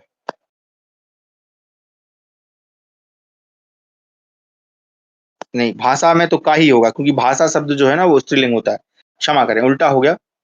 भवान कीदृशम फलम इच्छसि, अहम कीदृशम फलम इच्छा, अहम सर्वाणि फलानि इच्छामि, मैं सारे फल की इच्छा करता हूँ। बहुत बढ़िया। अब इनके नाम एक तो रक्तांगम है, एक सेवफलम है, आम्रम, मरीचिका, और बाकी इनका नहीं पता मुझे। तरबूज को क्या बोलते हैं, मैं भी भूल गया। मतलब उस टाइम पे याद करते थे, बड़ा शौक चलता था, तो उनके भारतीय अभी भूल गए, खैर। अच्छा, इसको दूसरे से, जैसे फलम, किसी ने पूछा, हाँ ऐसे ऐसे करते हैं। अब ये फलम का आ गया, तो फलम रक्तम अस्ति, फलम रक्तम अस्ति, नहीं यार रक्त बोलेंगे तो कीदृशम हो जाएगा, अरे यार नहीं आ रहा है ये। हाँ, ऐसे कर लेते हैं, छोड़ ऐसे बना लेते हैं, सरल सा, एतत् फलम अस्ति, ऐसे बना लेते हैं, एतत् फलम अस्ति, ये प्रश्न है, ये वाक्य है, एतत् फलम अस्ति, तो वाक्य प्रश्न कैसे बनेगा, एतत् फलम, फलम नपुंसकलिंग इसलिए क्या हो जाएगा, किम अस्ति, यह क्या है, एतत् फलम अस्ति, तो क्या है, यह क्या है, यह फल, एतत् फलम अस्ति, इस प्रकार से, ठीक है। तो आपके, अब इसके देखिए सारे उसके भी बनते हैं, कई ही, किम, कया, कस्मई, है ना। तो इस प्रकार से इन सभी का प्रयोग होता है, जितने भी शब्द रूप हैं, कया, काभ्याम, का भी, है ना, इन सब का। तो लेकिन यहाँ पे मैंने केवल प्रथमा का एक वचन ही बताया। अब जैसे मान लीजिए बहुत सारे हैं, तो वहां पे क्या हो जाएगा, बहुवचन हो जाएगा। उसी तरह से कस्मै, किसके लिए, तुम यह ये जो फल है तुम किसके लिए दे रहे हो, तो हम क्या कहेंगे, भगवान कस्मै फलम यच्छति, किसके लिए दे रहे हो, इस प्रकार से। या तुम किससे डरते हो, किससे कहाँ बनेगा पंचमी, तो वहां क्या बनता है, कस्मात, कस्मात काभ्याम काभ्या, तुम किससे डरते हो, भगवान कस्मात बिभेति, तुम किससे डरते हो, इस प्रकार से। ठीक है जी। तो या जैसे कस्य है, कस्य का मतलब क्या होता है, किसका, यह है, यह ग्रंथ, ये जो मान लीजिए किसी का पेन गिर गया, तो एषः या सॉरी एतत् लेखनी कस्य अस्ति, किसकी है। ठीक है, तो इस प्रकार से आपके वाक्य बनेंगे ये। ठीक है, चलिए। अब कल आपको मैं अलग से कोई होमवर्क नहीं दे रहा हूँ।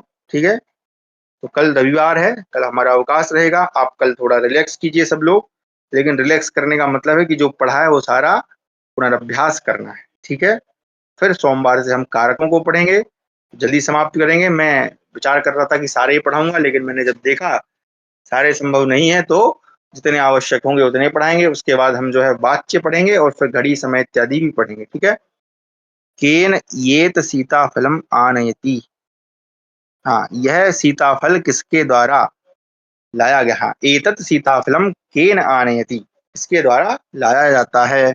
बहुत सुंदर, बहुत बढ़िया। सीताफल को क्या बोलते हैं, सीताफलम ही बोलते हैं। ठीक है, चलेगा चलेगा।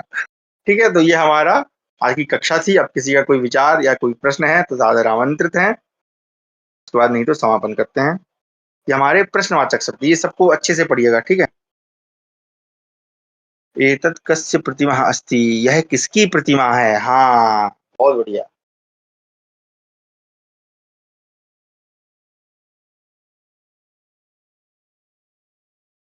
वैसे एतत् की जगह एषः। ठीक है, हाँ, एतत् भी चला लेंगे, नपुंसकलिंग आ जाएगा। ठीक है, चलिए।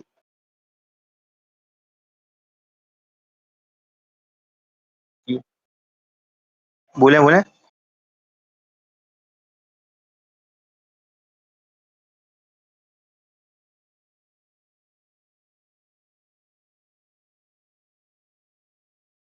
हाँ।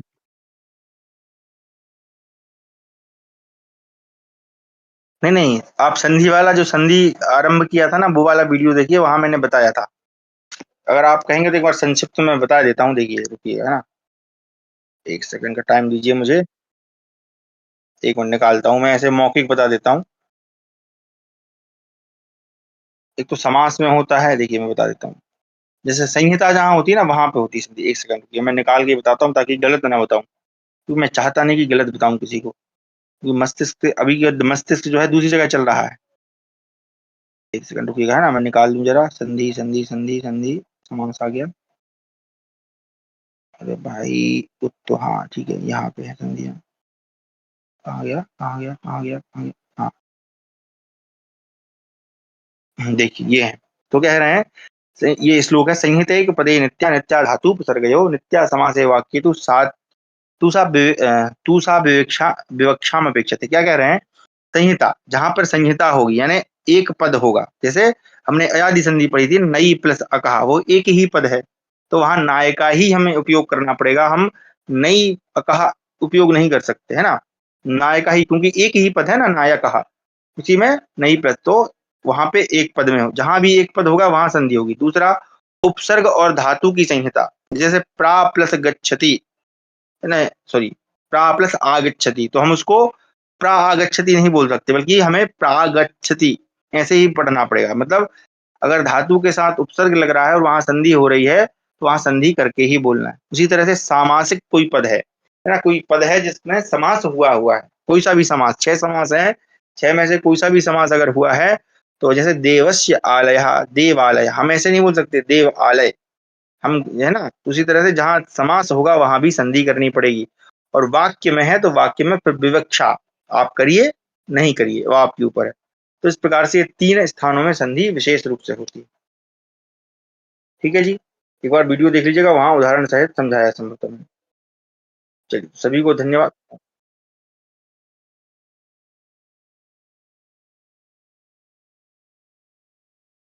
कौन सा, अवसीदति, अवसीदति ये वाला। नहीं, यहाँ संधि कहाँ है आप मुझे बताइए, मैं आपसे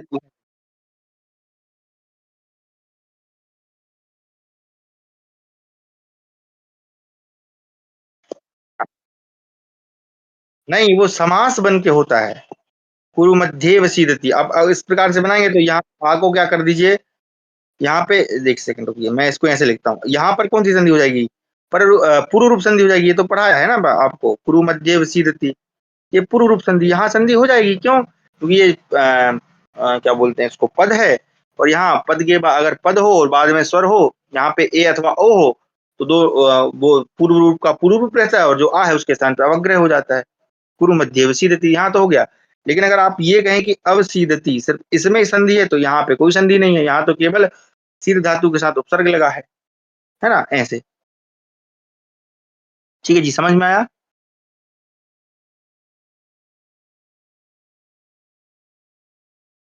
हाँ, समाज समाज ही तो पढ़ना पड़ेगा। अब यहाँ पे बहुत सारे शब्द हैं, कुरु मध्य, है ना, कुरुणाम मध्य अवसीदति, यह सह कुरु मध्य अवसीदति, ऐसे बनेगा पूरा। वो समाज बड़ा खतरनाक काम है। वो समाज तो मैं सही बताऊँ तो मैं खुद ही हाथ जोड़ लेता हूँ, क्योंकि जब वहां प्रश्न होंगे ना, आप ही लोग प्रश्न करोगे तो संभवतः मैं भी उत्तर न दे पाऊँ, क्योंकि बहुत कंफ्यूजिंग है वो। मतलब समाज मैंने पढ़े हैं ऐसा नहीं है। तो मैं इस बार थोड़ी एक अधिक अलग विधि निर्मित करने का सोच रहा हूँ कि सरलता से पढ़ाऊंगा मैं, क्योंकि समाज बहुत बड़ा चैप्टर है। और समाज के लिए क्या होता है, अगर आपको समाज सीखना है तो मैं पहले ही आपको सूचना देता हूँ सबको, आप लोगों के शब्द रूप बहुत अच्छे तैयार होने चाहिए। शब्द रूप मतलब बहुत अच्छे से तैयार हो, क्योंकि समाज में बहुत खतरनाक खतरनाक नियम चलते हैं। ठीक है, चलिए, तो सभी को धन्यवाद जुड़ने के लिए। कक्षा को यहीं विराम देते हैं, शांति पाठ के साथ समापन करेंगे। कल अवकाश है, कल का कोई गृह कार्य भी नहीं है, लेकिन गृह कार्य नहीं भी है और है भी। ठीक है, यानी आपको जो दिया है उसका रिवीजन करना है, शब्द रूपों को बारंबार याद करें, धातु रूपों को याद करें। ठीक है, तभी मैं जो पढ़ा रहा हूँ समझ में आएगा। और सोमवार से मैं प्रयास करूंगा कि एक सुभाषित में लेकर आऊं आप लोगों के लिए। सभी को धन्यवाद।